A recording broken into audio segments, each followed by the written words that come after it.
Iniciaré esta reflexión concediendo toda mi gratitud a nuestro amado Dios por el momento que me concede de dirigirme a cada uno de ustedes.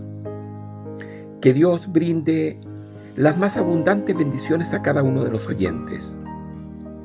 En primer lugar, indicar que todo cristiano evangélico tiene antecedentes acabados acerca de la división de la Biblia en dos grandes partes: un Antiguo Testamento o Viejo Testamento y un Nuevo Testamento. Leer el Antiguo Testamento es como entrar en una habitación oscura llena de muebles.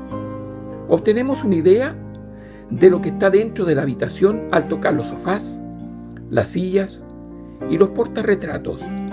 Pero al leer el Nuevo Testamento es como si una luz se encendiera y viéramos la habitación claramente. Jesús sitúa al Antiguo Testamento bajo una nueva luz. Parafraseando a San Agustín, en el Antiguo Testamento se oculta el Nuevo Testamento. En el Nuevo Testamento se revela el Antiguo Testamento. Al dar lectura al libro de Efesios, en el capítulo 3, versos 3 al 6, el misterio que Dios revela en Jesús es la reconciliación no solo con Dios, sino también con los demás. Pablo nos dice que los gentiles son, junto con Israel, beneficiarios de la misma herencia, miembros de un mismo cuerpo y participantes igualmente de la promesa en Cristo Jesús mediante el Evangelio. Tanto los judíos como los gentiles pueden ahora acercarse a Dios en igualdad de condiciones. Les invito a leer la preciosa palabra de Dios que aparece en pantalla. Toda la Escritura es inspirada por Dios y útil para enseñar, para redarguir, para corregir, para instruir en justicia, a fin de que el hombre de Dios sea perfecto, enteramente preparado para toda buena obra. Segunda de Timoteo 3, 16 y 17. Diferente traducción indica: cada parte de la Escritura es inspirada por Dios y útil de una manera u otra, mostrándonos la verdad, exponiendo nuestra rebelión, corrigiendo nuestros errores, entrenándonos a vivir el camino de Dios. A través de la palabra somos formados y formados para las tareas que Dios tiene para nosotros. Nadie puede negar la grandeza de la Biblia. Es completamente única entre todos los libros que se han escrito.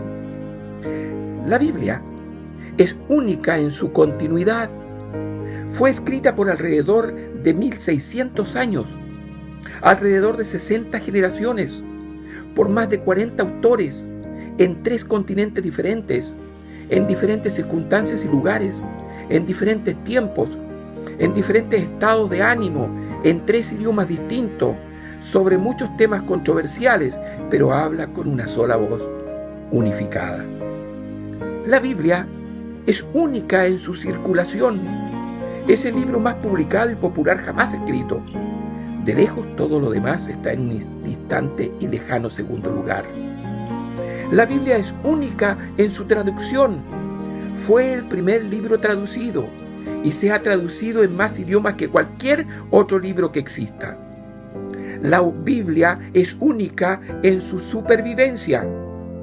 Ha sobrevivido los estragos del tiempo, la transcripción manual, la persecución y la crítica.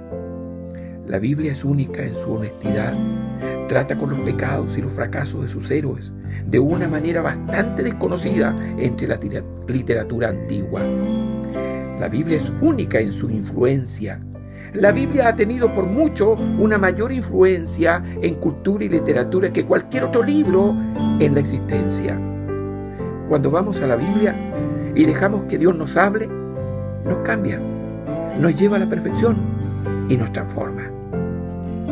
Una manera en que la Biblia nos transforma es a través de nuestro entendimiento. Romanos 12:2 dice: no os conforméis a este siglo, sino transformaos por medio de la renovación de vuestro entendimiento, para que comprobéis cuál sea la voluntad de Dios, agradable y perfecta.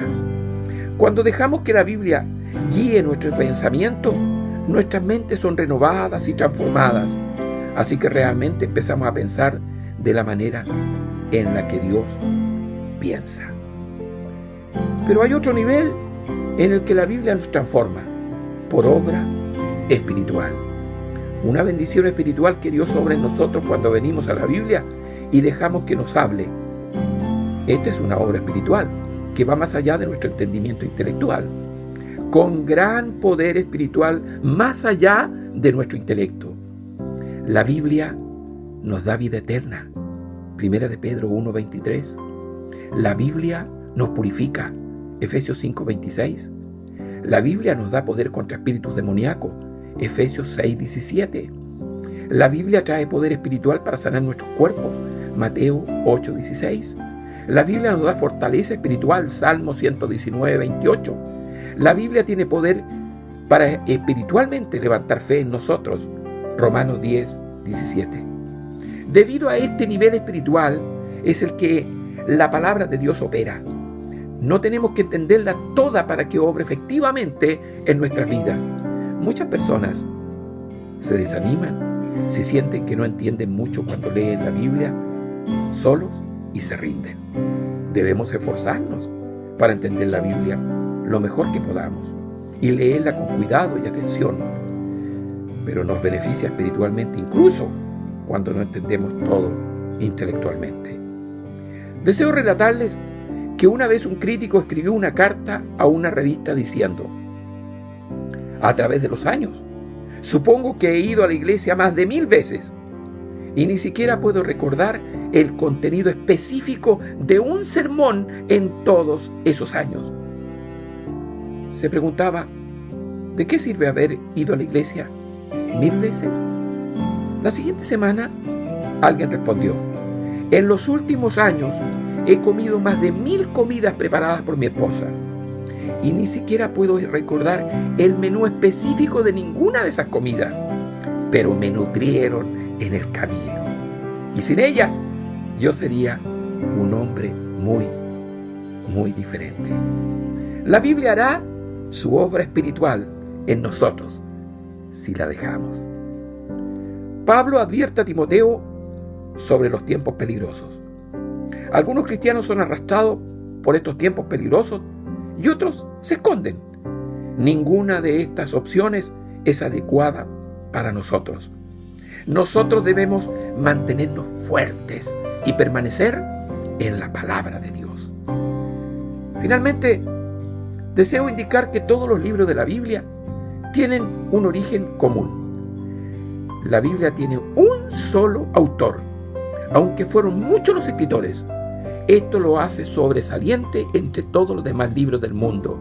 La Biblia es la revelación que da Dios de sí mismo y de sus propósitos. Cuando se comenzó a escribir la Biblia, Dios contribuyó personalmente al canon de las Escrituras, escribiendo sobre 2 tablas de piedra el Decálogo, o sea, los 10 mandamientos. Éxodo 24:12, 31:18. Criaturas humanas se encargaron entonces del trabajo de escribir, pero todos escribieron bajo la dirección y dictado de Dios, siendo movidos por su espíritu. Una parte de ellos fueron jueces y reyes, algunos fueron instruidos, otros eran humildes trabajadores, pastores, pescadores. No eran escritores profesionales, sino hombres de acción, siervos y testigos de Dios de distintas clases sociales. Escribieron durante un largo periodo de años. Moisés comenzó el Pentateuco, los primeros 5 libros de la Biblia, alrededor del año 1513 a.C. El apóstol Juan cerró el canon bíblico 16 siglos después, y lo más maravilloso, en perfecta armonía. No se logró por la habilidad de los escritores, sino por la sabiduría y poder infinito del originador de la Biblia. David dijo: el Espíritu de Jehová habló por mí, y su palabra estuvo en mi lengua. Lucas declaró: habló por boca de sus santos profetas. Pedro agregó: porque no de la voluntad del hombre fue traída la profecía en ningún tiempo, sino que hombres santos de Dios hablaron siendo inspirados por el Espíritu Santo.